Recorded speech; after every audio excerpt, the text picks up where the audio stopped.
La prochaine conférence va vraiment porter sur comment redonner un peu d'amour à ces lieux, donc les dépotoirs, ces lieux mal aimés.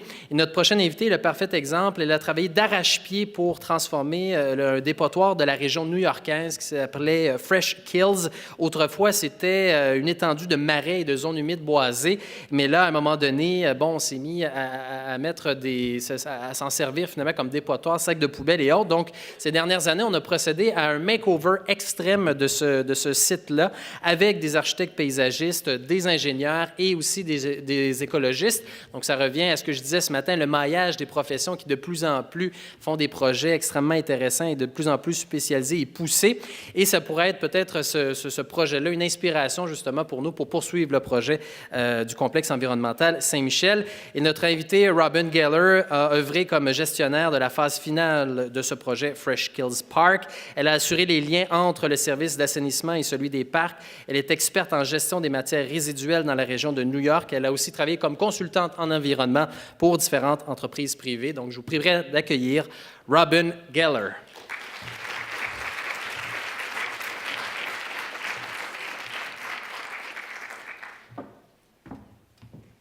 Merci et bonjour à tous. Je suis ravie d'être ici à Montréal et dans une très belle province dont je me souviendrai toujours. Bon, alors je vais continuer surtout en anglais, sinon on sera ici jusqu'à demain et vous serez tous emmerdés.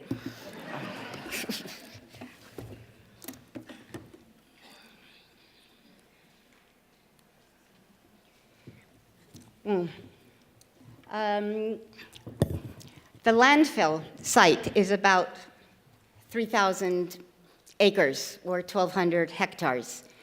The area that's designated for the park is about 2,200 acres. But in the history of landfilling, as you will see, there are many creeks and streams and water. So the ground, the land that was used to dispose of garbage was about 900 acres, or a little bit less. Nothing. But when it was opened, nobody knew how long it was going to be open for, and it was never the intention of any of the planners on the land use that it would go on for 50 years, or that a park would be sitting on top of 150 million tons of garbage. So how did this happen? So the story of Fresh Kills is very much the story of Staten Island's place in the history of New York City. One historian describes it as the struggle between New York and the natural world. And as you will see by this chart, this is only for Staten Island, but it applies to all 5 boroughs that comprise New York.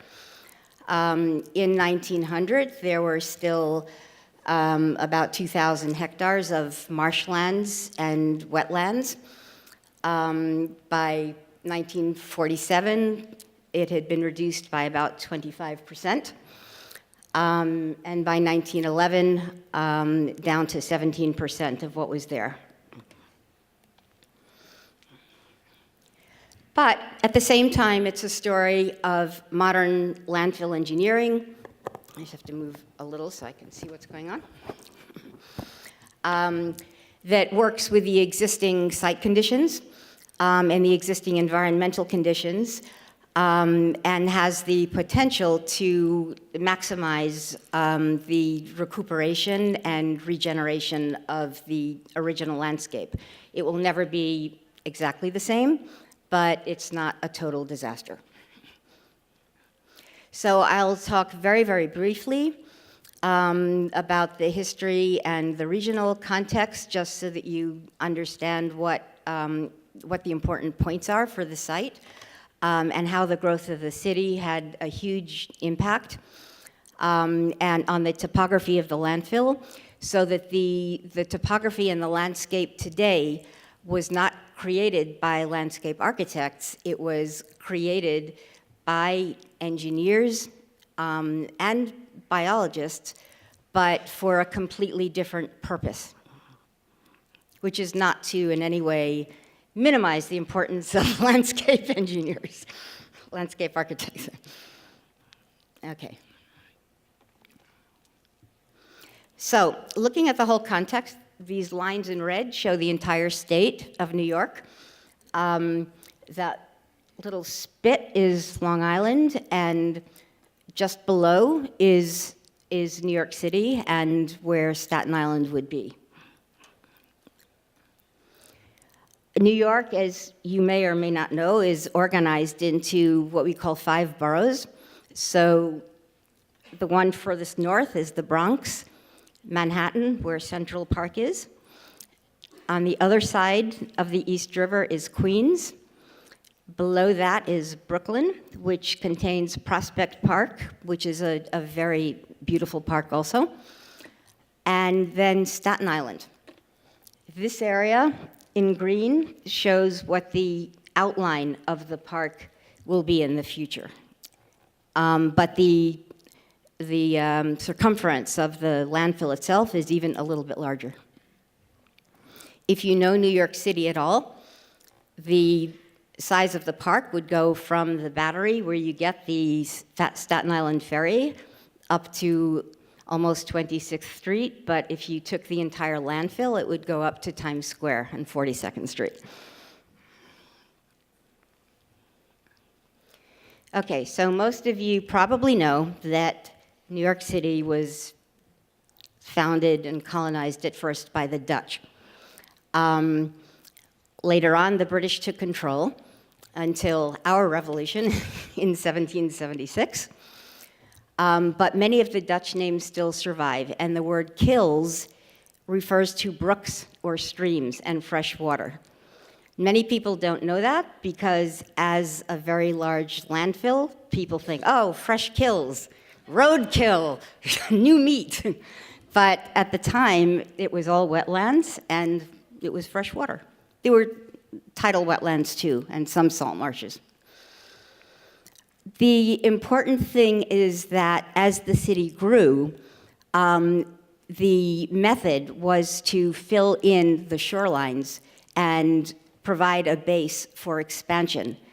And what's important is that as the city grew, the population increased, generating more and more garbage, and something had to be done with that, but it wasn't always well managed. So when the Dutch first came in the 17th century, they were up to maybe 500 people. A century later, there were 18,000. Brooklyn was a separate city.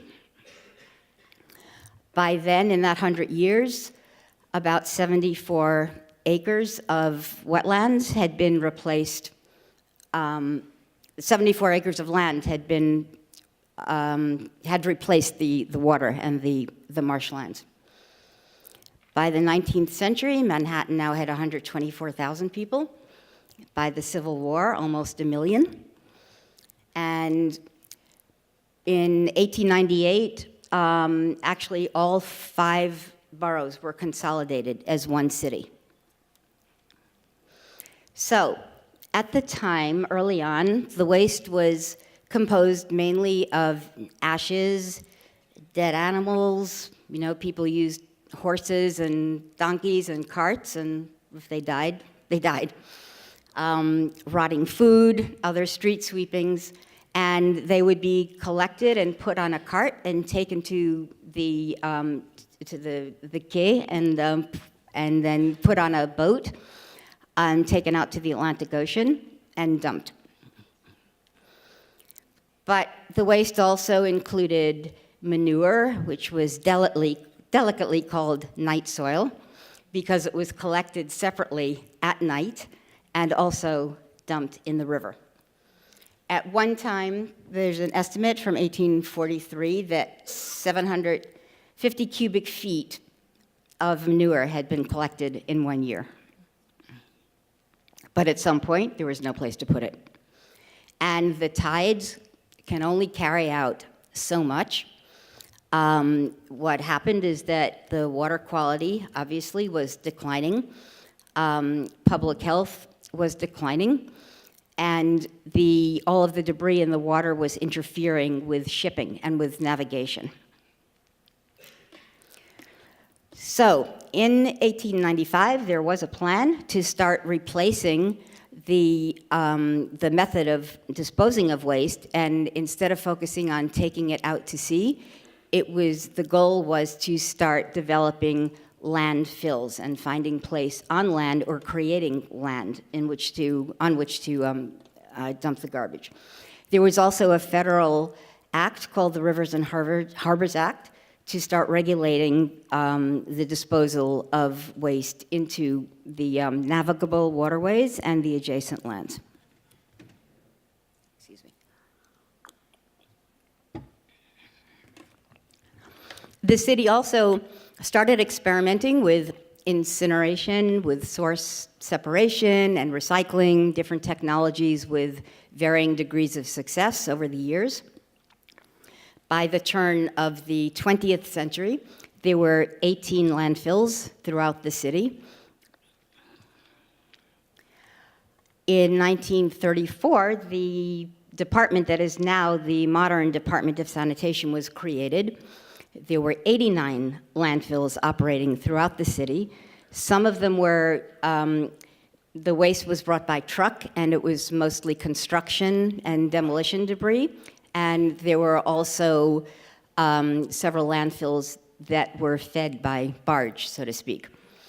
The state of New Jersey, just across the river, sued the city of New York, blaming us for all the trash that was rushing up onto its shores. And the Supreme Court finally enacted another law banning the disposal of garbage in the water. So, coming back to Staten Island. In 1912, it looked something like this. It was relatively industrial, but there was still a fair amount of marshland. This area called Linoleumville produced linoleum, and there were brick factories, but there were still people making their living by collecting and harvesting and selling oysters. It's hard to imagine that at one time oysters was a poor man's food. So then we have Robert Moses, who was an official in New York for about 44 years. He was a parks commissioner. He was in charge of bridges and tunnels. He was in charge of many things. He was sort of a czar. He was a brilliant thinker, but also ruthless, and there are people who love him and admire him and people who despised him. Anyone who studied the history of New York or planning knows this very well. So it was his idea, because the city was growing and the incineration program had not been successful enough to accommodate a lot of the city's waste, to open Fresh Kills for 3 or 4 years as an interim place to put the garbage. The population of New York was approaching about 10 million people then. So they thought in a few years the shorelines would be elevated to maybe no more than 3 meters. It would be a way of reclaiming these so-called nuisance lands for productive use. It would eliminate mosquitoes. There had been a big outbreak of yellow fever sometime earlier, which people were concerned about. And at the time, so it was opened in 1948, so at the time, a lot of the composition of the garbage was still ash and cinders. There was paper and food waste, much less metal, very little glass, whereas by 1990, there was more paper, plastics had been introduced, and if you redid the same chart today, there would be an even bigger slice of the pie for plastics. So this is how Fresh Kills looked just before it was opened as a landfill. It still had a very industrial-looking landscape. But the plan that Robert Moses had was that in these few years later, after the shorelines had been raised and it was no longer going to be a landfill, that it would be organized into these zones, an industrial zone along this Arthur Kill River, and New Jersey on the other side was also very industrial, so it was a good match. There'd be residential areas, and then within that there would be park areas. It was a good plan. As the city started acquiring the parcels of land for disposal, they were named sort of in the sequence that they were acquired. So the numbers refer to those, and we still, the sanitation department still refers to each section as 19, 34, 67, 28. The Parks Department plans to rename all of these sections as North Park, South Park, East Park, and West Park.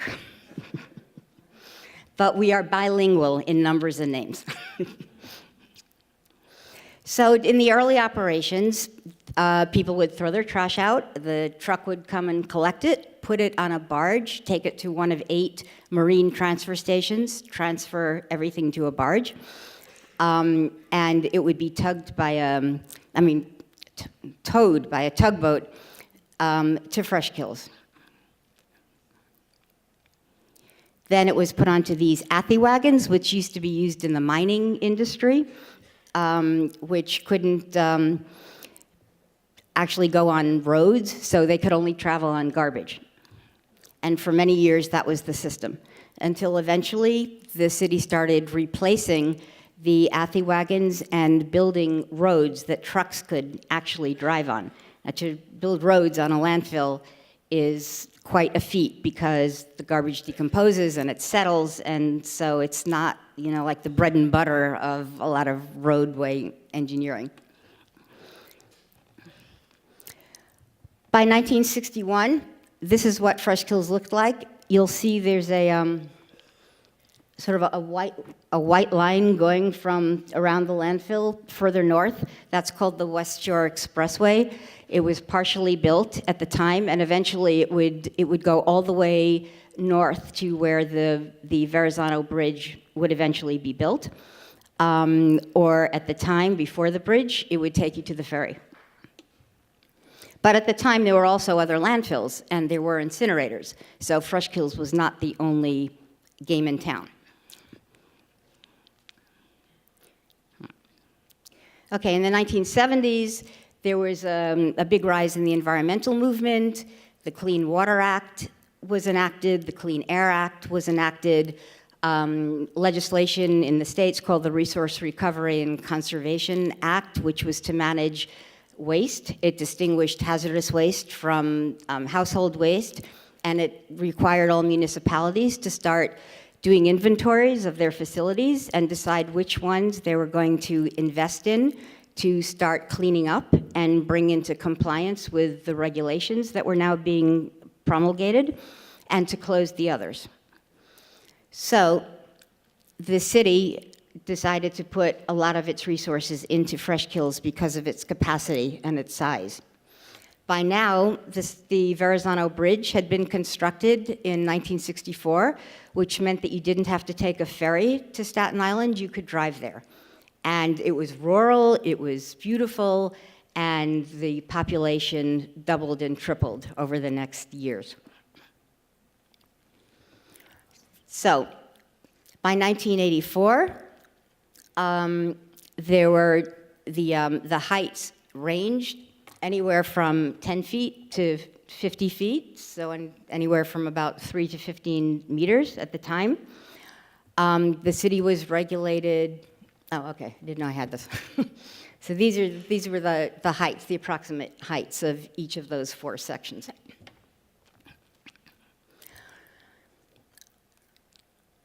Okay.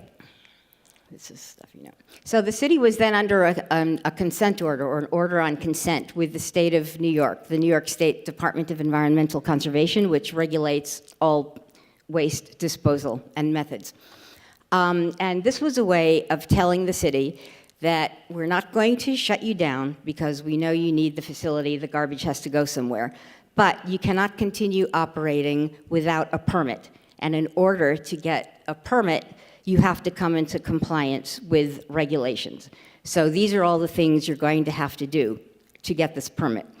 There was one in 1980 that focused on operations, another one in 1985. The state rejected our permit applications both times. And then in 1990 came the most stringent with the most detailed schedules and goals and lists of all the studies and everything that everybody had to do. We had to project what the grading plans would be, what the closure plans would be. The city decided to close 2 of the sections early and then apply for a permit to operate the 2 larger sections. We had to develop systems to manage the leachate, the landfill gas, drainage, erosion, stability, because at the time, the plan was that the largest section would go up to a little over 400 feet. Then we also had to come up with a plan for how we were going to maintain all the infrastructure after the closure of the landfill. So we submitted our application on time. We got a notice from the state that it was complete. We could go into hearings.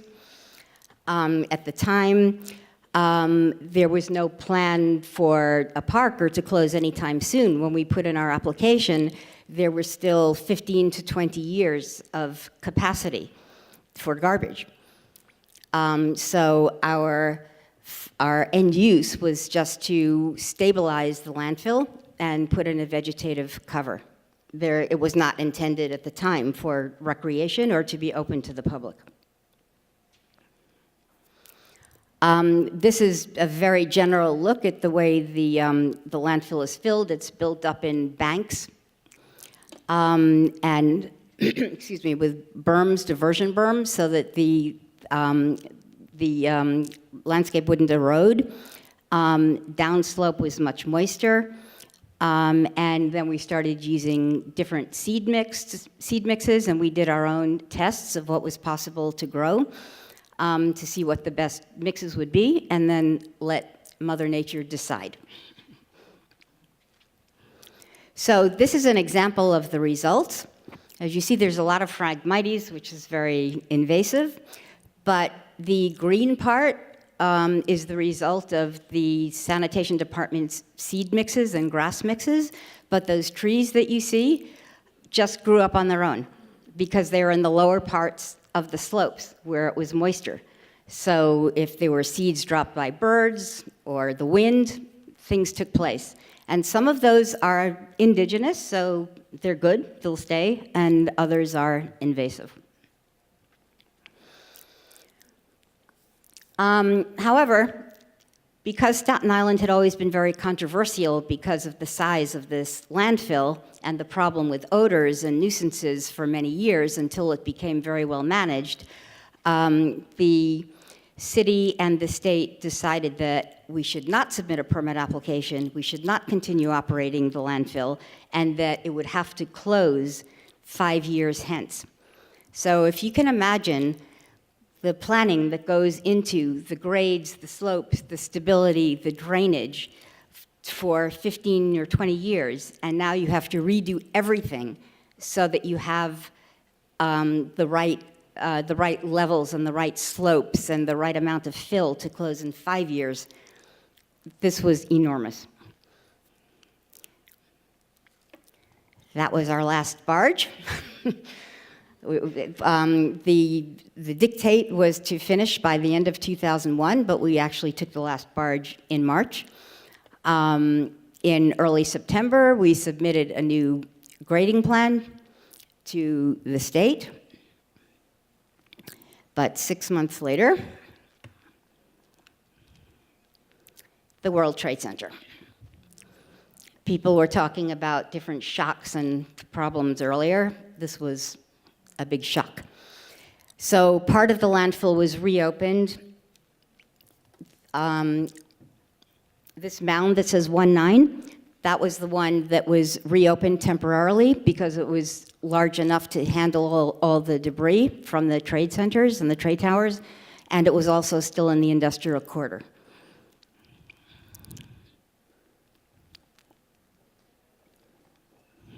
It was a very grim landscape. Those white tents at the bottom of the screen were used for sorting the remains. And what you see in this picture is the top and the road leading up to this section 19, and that mound there was dedicated just for the World Trade Center remains.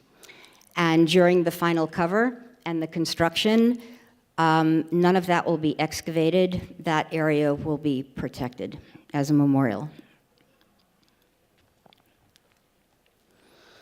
So, I won't go through all these, but these were the different heights and capacities that were projected for each of the sections. And they were lowered in part because we had to close in 5 years instead of in 15 or 20. And some of them, for example, the one that's called 3-4 that will be North Park, was about 150 feet. Now it's a few feet lower because the cover was completed in around 1996 or 7, so there's been time for the landfill to settle, and it has lowered by a few feet.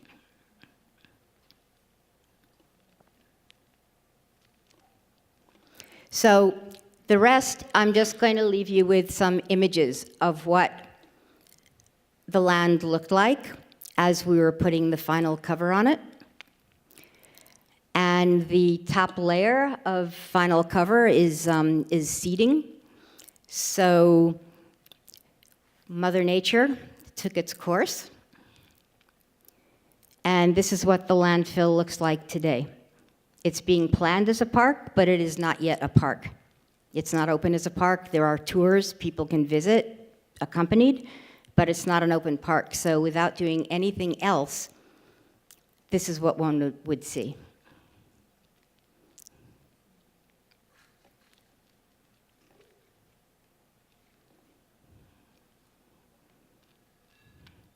That's the Parks Visitor Center for the Parks Department. Looks very bright in the snow. That's an osprey that made its home on the top of a telephone pole. Deer. Turtles. And a whole range of wildflowers. This is the top of one of the mounds. And on a clear day, if you go up there, you can see the entire skyline of New York. It's actually quite amazing.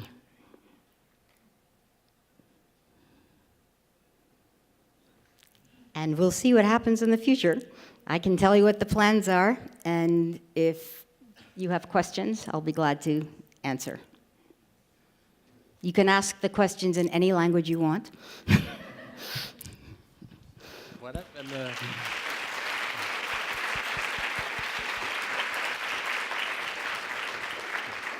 Donc, je vais me promener dans la salle avec... est-ce qu'on parle? Voilà, je vais me promener dans la salle avec le micro. Donc, est-ce qu'il y en a qui auraient des questions? Oui, on en a une ici. Peut-être vous présenter, dire ce que vous faites. Pierre Bouchard, former director of the Parks Department of the City of Montreal. Why don't you open the park to the public? Because it isn't yet a park.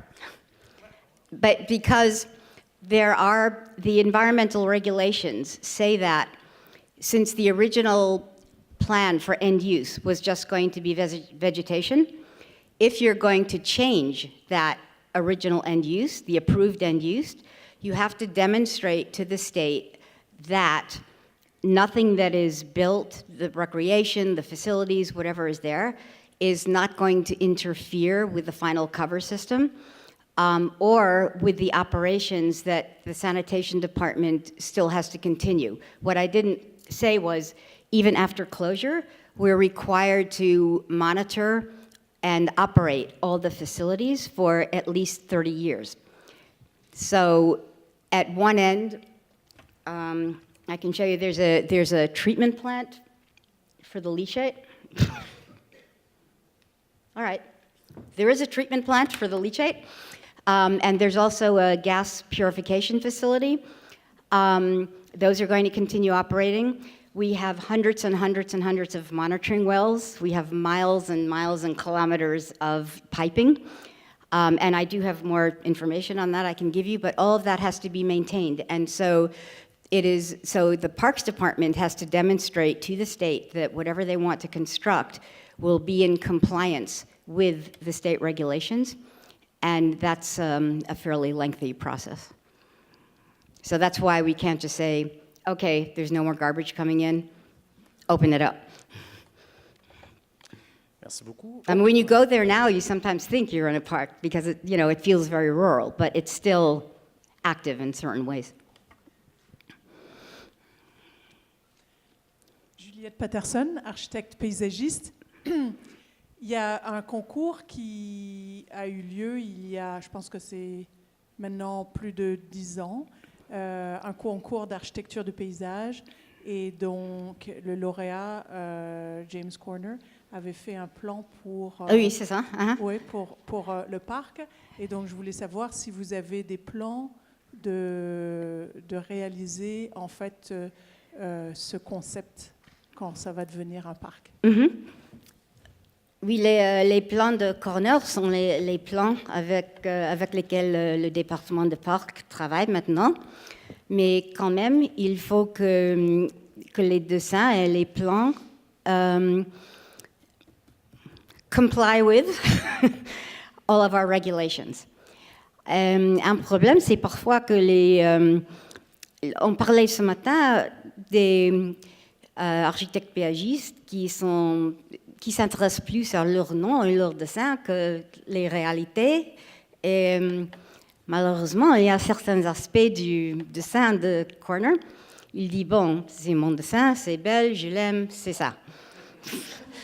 Pourtant, le concours disait c'était très clair que toute l'infrastructure, all the infrastructure l'infrastructure qui était en place resterait en place.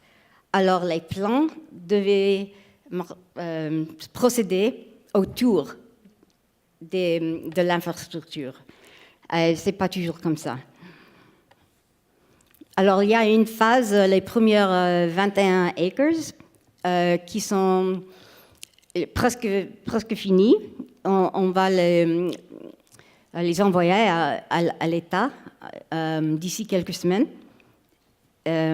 Si c'est approuvé, le département de parc pourra commencer la construction.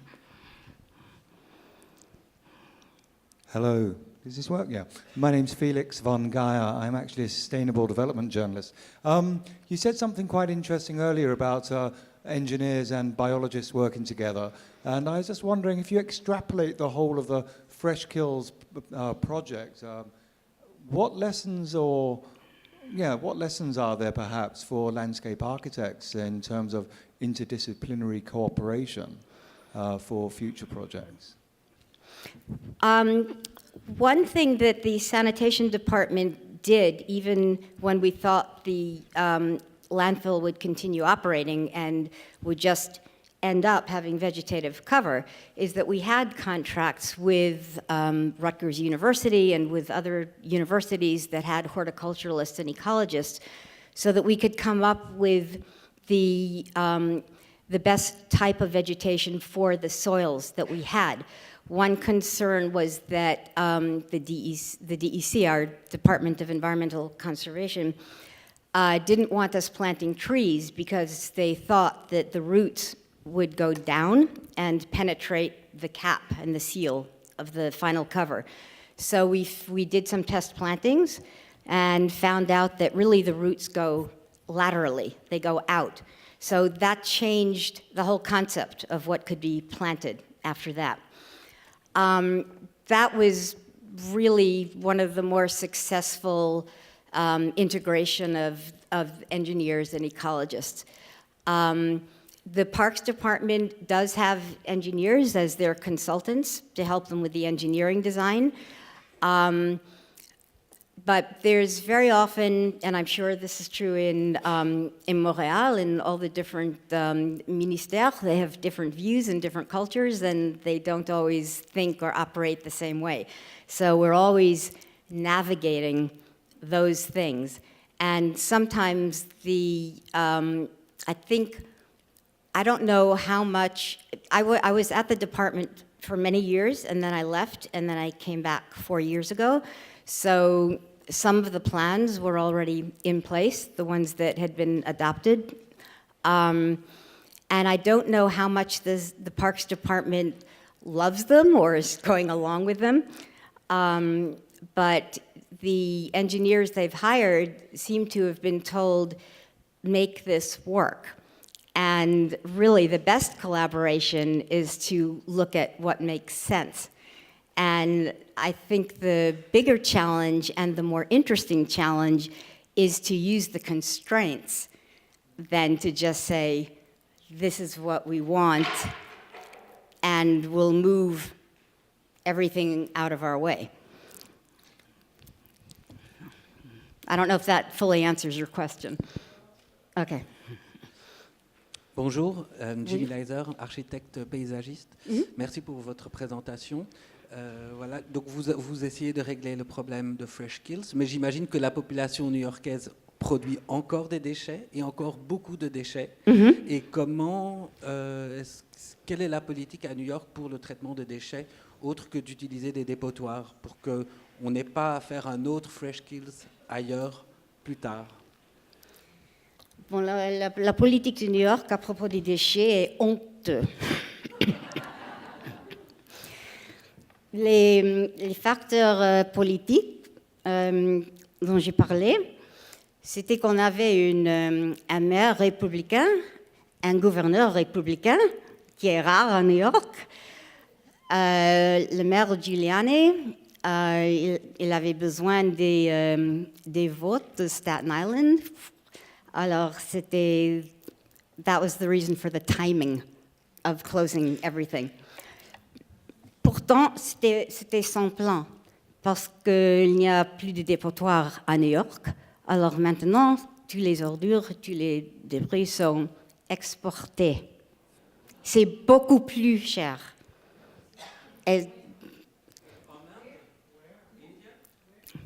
Non, aux États-Unis. Non, aux États-Unis.